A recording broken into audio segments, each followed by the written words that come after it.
राधे राधे भक्तों, एक बार फिर से स्वागत है आपका हमारे YouTube चैनल पर। मैं हूं संदीप शर्मा।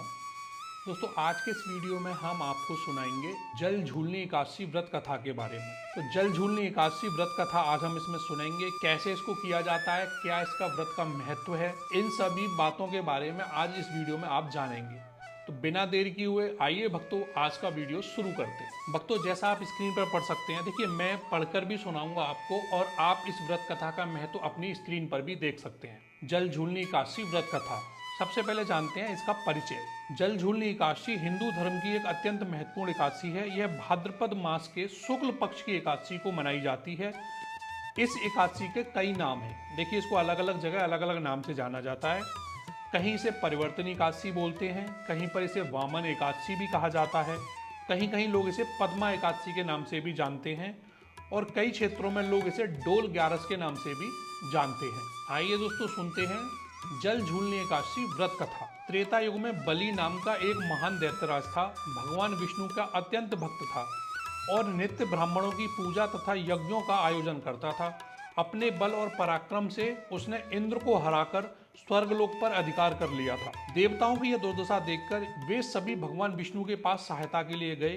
तब भगवान विष्णु ने वामन बौने ब्राह्मण का रूप धारण किया और राजा बलि के यज्ञ स्थल पर पहुंचे। वामन भगवान का दान मांगना। वामन रूप में भगवान ने राजा बलि से केवल 3 पग भूमि का दान मांगा।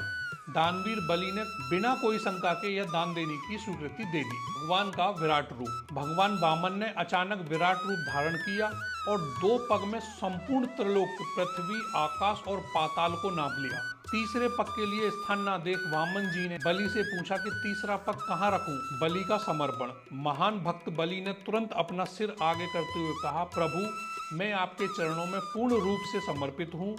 आप अपना तीसरा पग मेरे सिर पर रख दीजिए। इस प्रकार भगवान ने देवताओं को पुनः स्वर्गलोक का अधिकार दिलवाया। अब दोस्तों आइए जान लेते हैं एकादशी का महत्व। परिवर्तनी एकादशी क्यों कहते हैं? इस दिन को परिवर्तनी एकादशी इसलिए कहा जाता है क्योंकि मान्यता है कि इस दिन भगवान विष्णु शेषनाग की सैया पर करवट बदलते हैं। व्रत के फल क्या क्या हैं, आइए जान लेते हैं। इस एकादशी का व्रत करने से सभी पाप नष्ट हो जाते हैं। व्रती को मोक्ष की प्राप्ति होती है। भगवान विष्णु की विशेष कृपा प्राप्त होती है। गौदान और भूमिदान के समान पुण्य मिलता है। व्रती स्वर्ग में चंद्रमा के समान प्रकाशित होता है। व्रत की विधि क्या क्या है? व्रत का समय भाद्रपद मास के शुक्ल पक्ष की एकादशी, पूर्ण कालिक उपवास या फलाहार। पूजा की विधि क्या है, आइए समझते हैं। प्रातः काल स्नान करके भगवान विष्णु की पूजा करें। तुलसी पत्र अवश्य अर्पित करें। एकादशी की कथा का श्रवण करें। भगवान के नाम का जप करें। रात्रि जागरण का विशेष महत्व है। व्रत समापन द्वादशी के दिन पारण करके व्रत की समाप्ति करें। ब्राह्मणों को भोजन कराएं। मुख्य मंत्र है इस एकादशी पर जपने के लिए ओम नमो भगवते वासुदेवाय। वामन भगवान का मंत्र है ओम वामनाय नमः।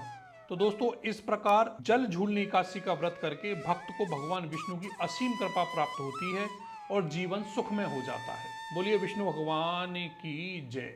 तो भक्तों, आज हमने आपको सुनाई जल झूलनी एकादशी व्रत कथा। कैसा लगा वीडियो अगर अच्छा लगा है तो कमेंट्स करके बताइएगा। वीडियो को लाइक कर दीजिएगा। चैनल सब्सक्राइब अभी तक नहीं किया है, चैनल को सब्सक्राइब कर लीजिएगा। इसी तरह की पूजा पाठ की वीडियोज हम इस चैनल पर लाते रहते हैं। आपकी किसी प्रकार की कोई भी अगर समस्या है या आप कुछ पूछना चाहते हैं तो आप कमेंट्स करके हमसे पूछ सकते हैं, हम उसका जवाब देंगे। धन्यवाद।